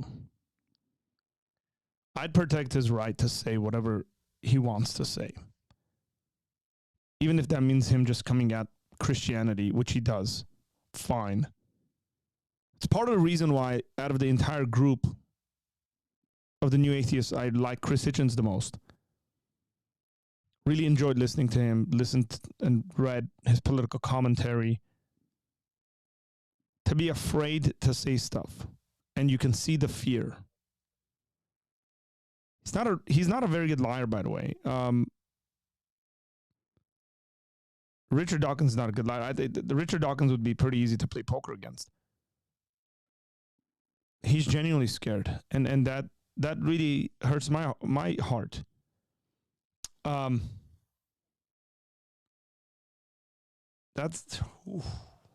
at a loss for words.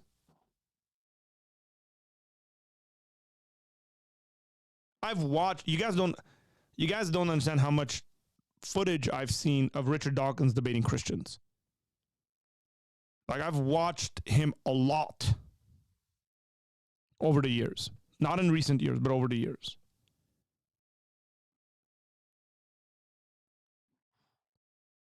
No, but listen, I think it's sad that you can't. I don't think anything should be off limits in interviews with people like you. The whole point of the world's smartest thinkers Dude, he really is we ought doesn't to be able want to have to free talk and about open this. debate. But I don't think we do, because people use murderous retribution against free speech. Really is what it amounts to, right? Well, I'm passionately in favour of free speech. Should there ever be limits to free speech? Yes, I mean, incitement to violence. That's the normal answer, and I think it's a good But outside of that, people Outside of should be that. free to... I think so, yes. Have you noticed at Oxford a change in the mentality of the way they operate? I don't think really at Oxford, no. I hope not. I don't think so. Who's the smartest thinker you've met in your life? Man.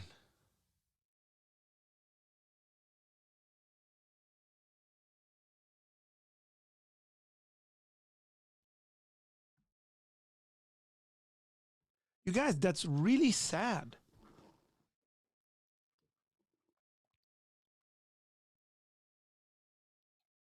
Because I don't know what it's like, obviously, to be Richard Dawkins. I don't know what it's like to write books on that level. By the way, I do have a book in my library over there. There's a yellow book up there somewhere. You can't see it. It's God Is Not Great by Chris Hitchens, who was just signed by Chris Hitchens as well. I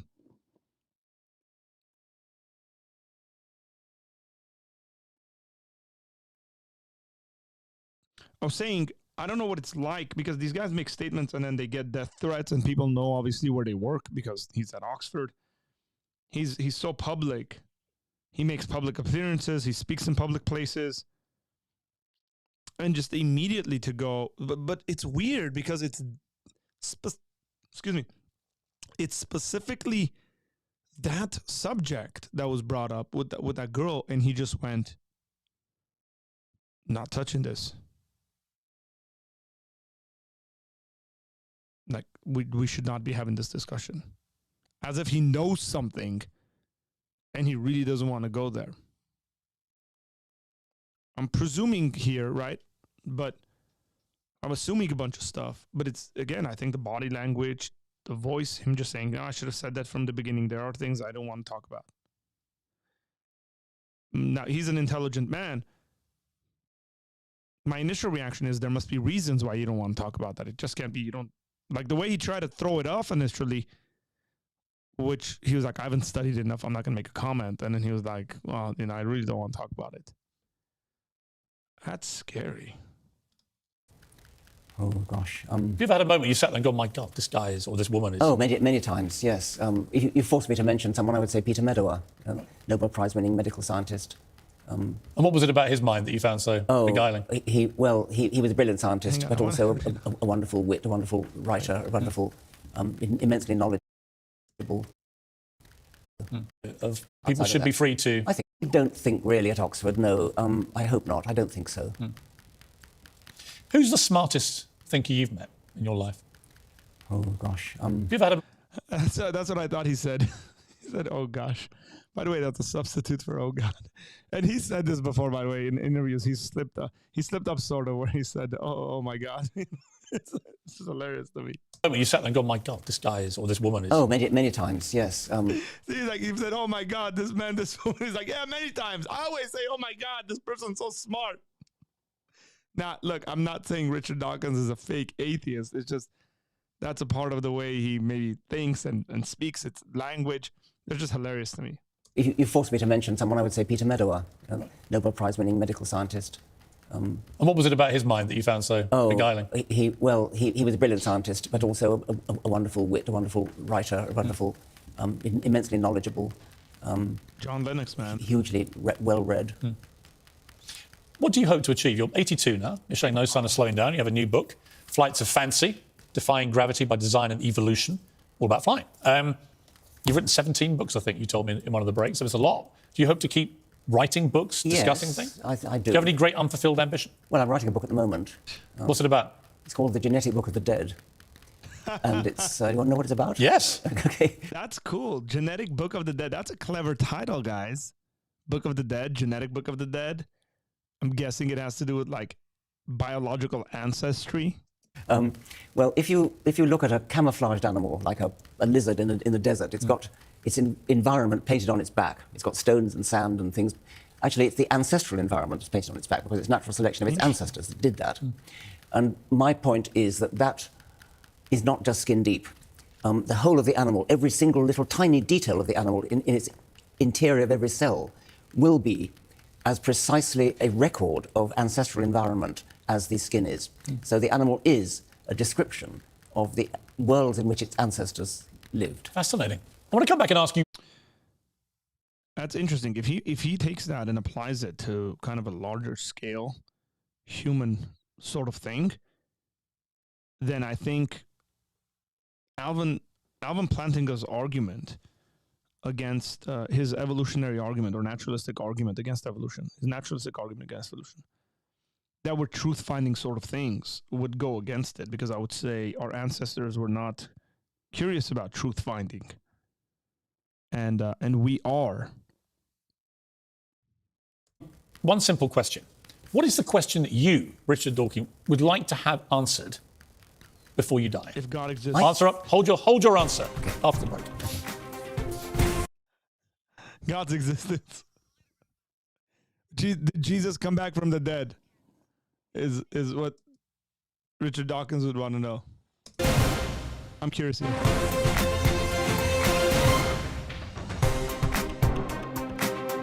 Welcome back to Piers Morgan. So I left Richard Dawkins on a cliffhanger, which is, right, what is the question you would most like to get answered?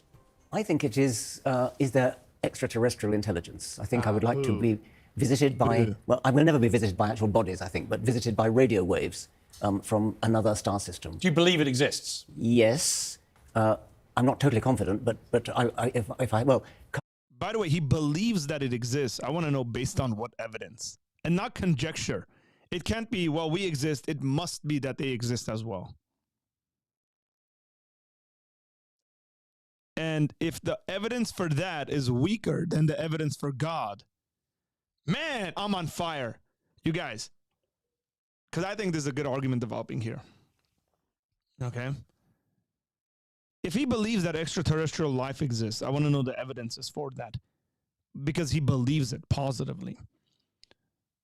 If the evidence for that is weaker than the evidence for the existence of God, then he would not be intellectually honest in his disbelief of God and his belief of extraterrestrial life. The most he could do is disbelieve God and be agnostic on extraterrestrials.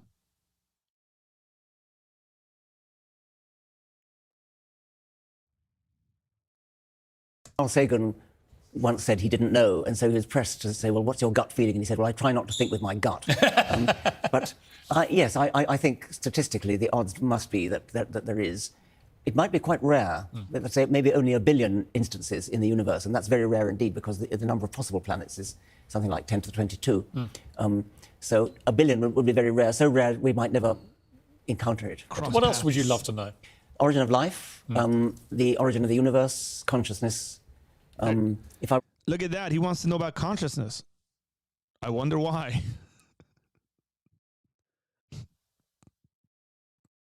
Seriously. were a physicist, I'd want to know how to unify quantum theory and gravity. But I'm not a physicist, so don't ask me about it. When you saw Professor Stephen Hawking with his black hole discovery and so on, are you slightly envious when you see them pull off things like that? I suppose so, yes. I mean, there's a thing called physics envy. Yes. And I sympathise with that. Yes, but I don't have the intellect for that. I don't have the mathematics to do that. See, what's interesting to me, having spent some time with you, never met you before, you don't seem that, like, provocative or... Bingo, you got it. I'm not. Right. He's just like a super nerdy biologist. Where does this reputation come from? I don't know, but I see some of the clips from earlier of you in your more firebrand years, perhaps. I get provoked, and people goad me like. I love it. It's other people's fault. I have this video of my son saying like, it's like I can't control myself. I hit other kids. It's something about the lines, but it's weird because it's like they make me do it. It's Richard Dawkins is like, dude, it's them. It's them. They provoke me. These theists provoke me, and then I say things about them. A bullfighter with a red rag, but I'm. You don't actually come over that way. No, I'm a very mild. Do you feel you get a bad rap? Yes. But what's the real Richard Dawkins like then? Well, I hope I'm polite and interested and interesting, and I like to talk to people and hear what they have to say. Are you just incurably logical? Are you basically like a human Spock from Star Trek? I wouldn't like to say that. No, I'm quite emotional as well. I mean, I love poetry and music. And are you a romantic person? By the way, Dawkins loves these are his words from a number of years ago, where he was talking about how much he loves the English in the King James Bible. I suppose I am, yes. Can you be logical and romantic? Spock always found that really difficult. I think so, yes. I think you can, because isn't it illogical romance, really, and love? Yes, it is. But I can be...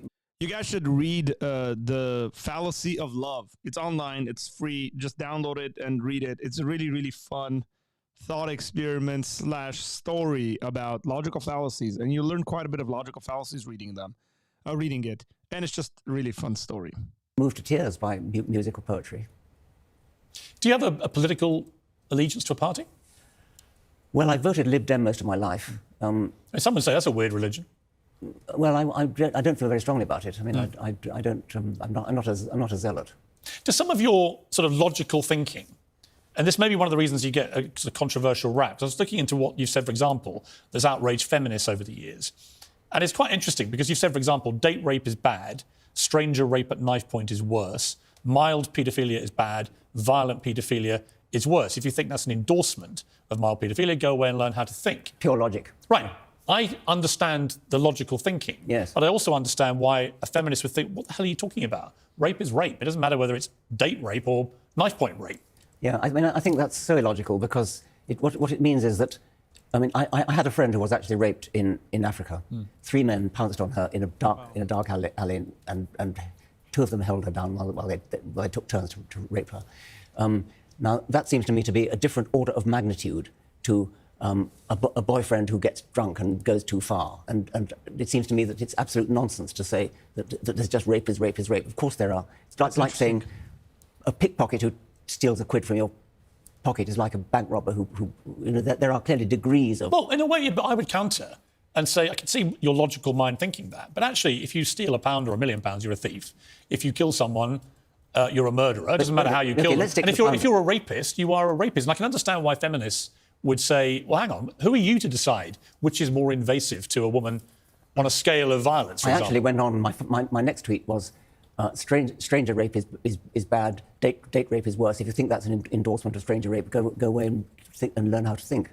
The point was, go away and learn how to think. If you think that talking about one thing being milder than the other is an endorsement of the mild one, of course it's not. No. Yeah, I'm not reading. I'm not taking that as like an endorsement. I mean, anybody who takes that as an endorsement seems to be not just right in the head. To say one thing is worse than another, like you're saying both are bad, and this is worse than this. I don't see a problem with that at all, because you're saying both are bad, but this one's worse than this. So murder is bad. Mass murder is worse. That seems to me evidently to be the case. Right? Murder is bad. Mass murder is worse. You're not saying go do the first one. I mean, that's just nonsense. I don't think it's that, but it's more like you're drawing a kind of comparative scale for something where a woman would say, many women would say, that actually rape is rape. It doesn't actually matter how it manifests itself. I know they would. Let's go back to the stealing a quid from robbing a bank. You're surely not saying that they should have the same jail sentence because theft is theft is theft. No, but they're all thieves. Why not? But they're all thieves. Yes, but so what if they're all thieves? Well, you wouldn't get the same jail sentence for varying degrees of sexual assault. Good. That's all I'm saying. Right, but a woman might say that they can be equally as invasive and terrible for someone's life. I believe that, yes. That's possible. Yes, it's possible, yeah. Your logical mind would allow that thought process. Yes, and all I said was, if you think that's an endorsement of the mild one, go away and learn how to think. Correct. Have we lost the ability to Yes. think logically Yes. and critically about things? Yes. Well, some people may have. Would you sense we... Just say yes, Richard. Yes. TikTok. If you want evidence that we've lost the ability to think properly, TikTok. That's all I'm going to say. That everyone's quick to pounce on these kind of things and say, so. I'm outraged. I think so. But they haven't really thought through what they're outraged about. Let me take one of the other ones you mentioned, mild paedophilia. Yeah. I got hell for that. Yeah. I was the victim of mild paedophilia at school. I expect you were. Many people were. I wasn't, no. Well, I'm glad to hear it. You were? Yes. Now, Wow, I didn't know that. Now, listen, let me just say something here. That's horrendous, by the way. If you're sitting there saying, if you sit there and say, Richard Dawkins is an atheist purely based on the evidences and the denial of those evidences, or anybody is a believer because of the evidences and purely on the evidences without any experience, you are not thinking the way human beings, or sorry, your evaluation of humanity is not proper. I wonder, and I'm just genuinely curious here, I wonder how much of that experience impacts Dr. Dawkins's view of God, especially the goodness of God. Why God would allow something like that to happen to him. I'm not saying he's an atheist because of that. Just curious to know what that would do in his heart. Khat said everyone is quick to pounce on TikTok. It's a cesspool. It's horrendous. It really is. I had said, this has ruined my life. It's a total catastrophe. And somebody who really was raped by a priest, say, or by an uncle or something, night after night after night, he would say, how dare you compare your 15 minutes of embarrassment to what I went through night after night after night. That's what I was saying. You get it? I get your... He's emotional. Compare your 15 minutes of embarrassment to what I went through night after night after night. That's what I was saying. You get it? I get your argument. I'm not entirely sure I completely concur with it, because I think what you're trying to do is, individuals are individuals. They all react to things in different ways. I could imagine there'd be some people who've been through what you went through who would be scarred for life by it, if a different type of personality. You clearly say you're not. Okay. I mean, most of my friends at that school were. Really? And we just joked about it. Because you were at Ampleforth, right? No, God, no. Oh, that's I'm a sorry. Catholic school. Which one were you at? Well, that's not relevant because it's I don't want to mention it. That's I'm a sorry. Catholic school. He said he went to Catholic school. So these things happen at a religious institution. You think that wouldn't have impacted? And I think he catches himself here, by the way, because he knows people like me will catch on to that, and maybe some people will go overboard on it and say that's the reason and that's the only reason he's an atheist. I'm not saying that. I'm just saying life experiences do something to your belief system. They push you in certain directions because you can't reconcile certain things. If he went to Catholic school, and at this school, most of his friends were molested, he's going to have a certain view of not only religion and faith, but of God. And if you sit there and say, no, that is absolutely not the case, nobody would do that, then you're a complete fool. Which one were you at? Well, that's not relevant because it's I don't want to mention it. Right. Have you talked about this before? Well, I think so. Yes. Yeah? It's no secret, and it's not a big deal. It's in my autobiography. Not a big deal, but It's in my autobiography. Yeah. It is a big deal. Yeah, I mean, You guys, it's a big deal. You know what? As a Christian, it's a big deal. The people who did this did an evil and vile act. It is a very big deal. And it is a sin. And it is wrong. And God is absolutely against it. It is a big deal. By the way, we're not saying all Catholic schools are like this or all Catholics are like that. That's not what he's saying. It's definitely not what I'm saying. What I'm saying is your experience is going to impact the way you think about God, about religion, about whatever. it's interesting because I can have really conversations like this with people all day long, and I wouldn't be outraged by stuff I hear. I'd want to argue and challenge and get to the bottom of what you're really thinking. But we don't live in that kind of world anymore. People live in soundbite alley. Yeah, they do. They just want to pick out a line and then be incensed by it. Yes. And we've also got a culture of just general victimhood, I think, in society. People want to be a victim. They want to play a victim. They want to play that victimhood card because they think it's something that now gets celebrated and can be rewarding, actually, for some people. I think that's true.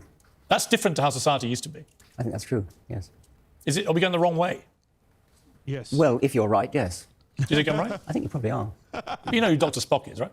Yes, I do. He was Mr. Logical. Yeah, I know. Yes, I know. Do you not think you're the human manifestation of him? No. What's the one thing you'd like to achieve? I actually think Richard Dawkins is an extremely emotional individual. And I think he thinks that. I think Piers Morgan is projecting that like Mr. Spock. Like the guy is logical. He's a smart dude. But dude, I have been around logical beasts who I would have said were like just emotions were almost non-existent. In the rest of your life? Well, I think I'd like to be known for science and for helping people to understand science, for understanding science myself, and not known for being vehement and an atheist, which is only 2 of my books. That's a good point. You've got a chance to write your own headstone. Here lies Richard Dawkins. He Was a good dad. I think I'd maybe copy Jacques Monod, the great biologist. He said, "Je cherche à comprendre." I seek to understand. Well, I sought to understand, and I think I understand you a lot better after meeting you. Richard Dawkins, thank you very much indeed. Thank you. Enjoyed it very much. That's it from me. Whatever you're up to. Hey, thanks, Piers. Once again, phenomenal show, Richard Piers Morgan. Maybe you can have me on. Highly doubt it. Imagine. That'd be a really fun conversation. But who am I? Right. Yes. Brandon, we can have similar experiences but have different worldviews. Your worldview will be the lens in which you use to interpret your experiences through. And what you're saying is just a factually true thing. Like, we do have different worldviews and we have similar experiences. I don't think that you're making a point there.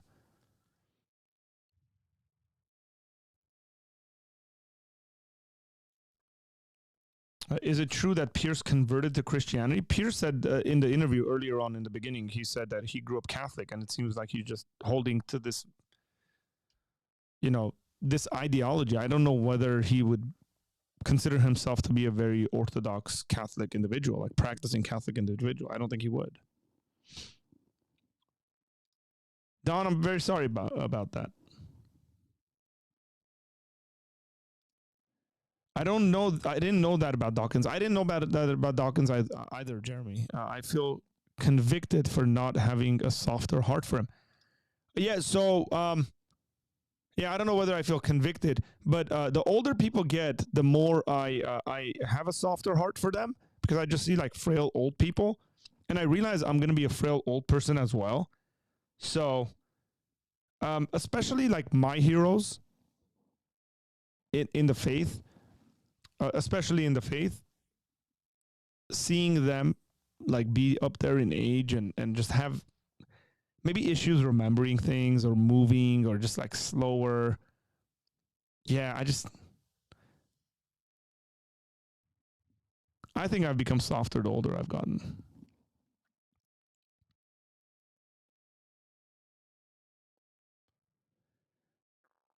Yeah, that was interesting. But I'm just like, the most interesting part of that conversation is when that issue was brought up about whether they should allow that ISIS bride to be led back into the country, and Dawkins just really, really didn't want to talk about that.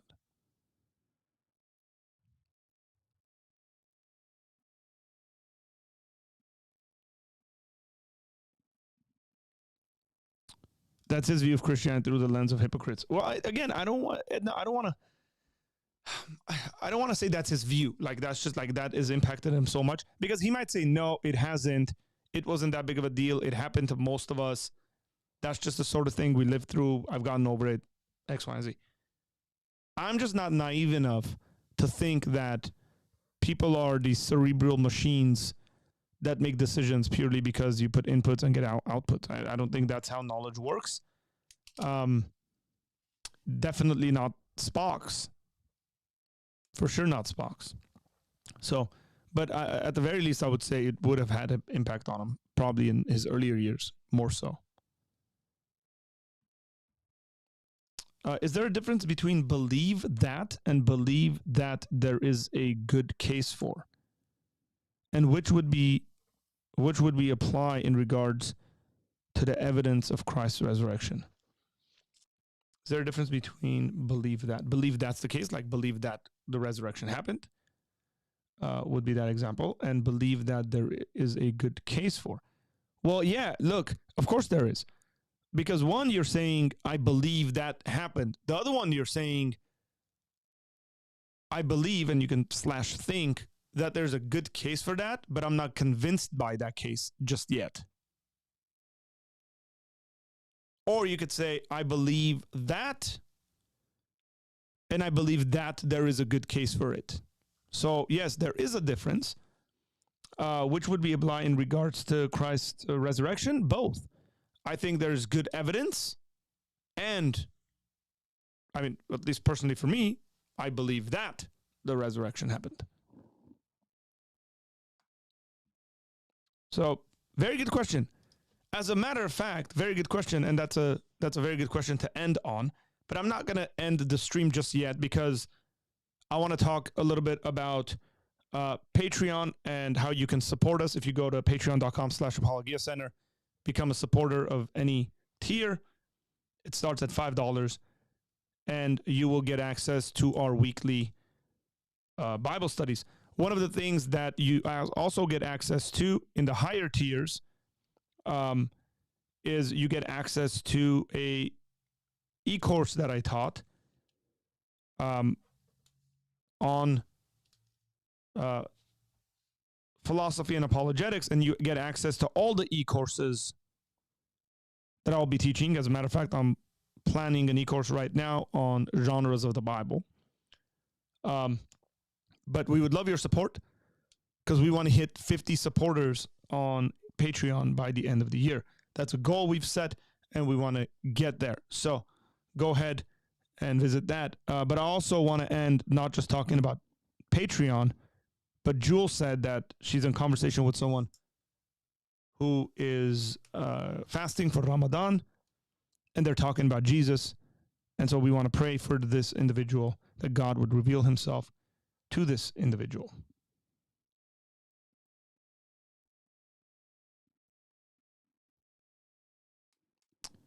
Yes, J. Warner Wallace is the bomb. Great guy. I should have him on, by the way. I should reach out to him. You know, you mean The Case for Christianity was written by Lee Strobel. Wait, The Case for Christianity?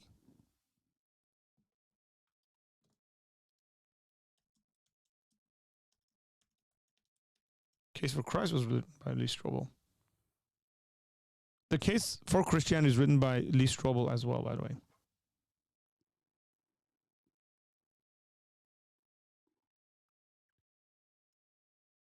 Cold Case Christianity is maybe what you're thinking. Cold Case Christianity was written by J. Warner Wallace. With all that said, guys, it's 10:53, almost 11 o'clock. We've been streaming for about 2 hours. So let's pray, and then we will end today's stream with that. I want to thank you guys again for hanging in there for this entire time. If you have, hope you've enjoyed it. That was a phenomenal conversation. So, Father, we thank you for this individual, and we thank you for Jewel for taking the time to speak and share and to provide evidence for who you are, Jesus.